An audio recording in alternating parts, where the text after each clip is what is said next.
So getting IV hydration at the ER, and had some really good nurses, resident and doctor provider, totally stepping into my confidence of this is what I need.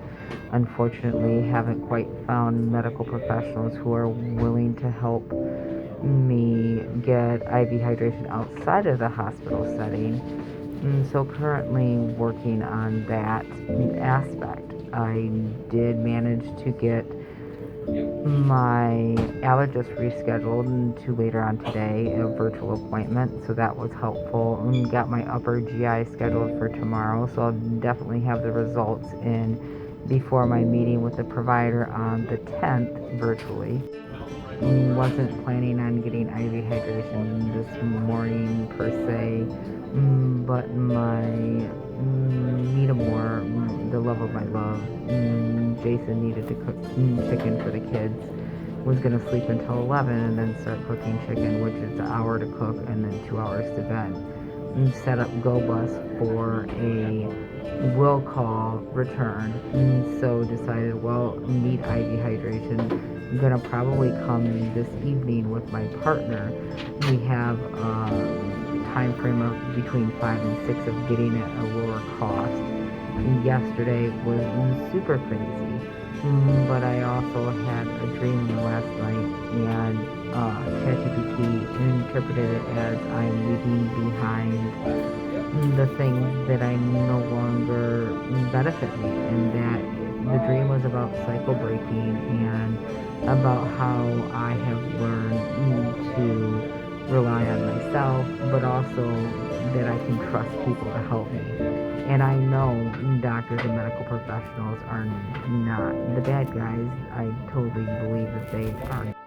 So based on that dream, I'm releasing several things. The fear of being overpowered by institutions, the belief that I must comply to survive, the wound of being abandoned, the idea that you can't trust people in return, the terror of being haunted by trauma, and the expectation that problems will always follow me, and the weight of authority figures and the pressure to be my own Superman. My manifestations, things I'm calling to me, advocacy that comes from grounded confidence, allies who stand with me, protection that is collaborative, not controlling, systems that finally work with, not against me, healing that unfolds quietly and steadily, and spiritual protection upgrading around me, my own leadership and sovereignty, and safety that doesn't rely on fear. And those are the things that I'm calling to me, and that was part of the dream. The dream was about Superman. My partner and I were there. We were fighting bad guys. They used something to steal some of Superman's powers, but then they added like a negative connotation to it so that they could control people and turn them into bad guys, just regular, ordinary people. And then a group of elderly men who wanted to relive their youth was given some of the bad Superman dust, basically, and it made them more youthful. They were not young men again, but they were more youthful.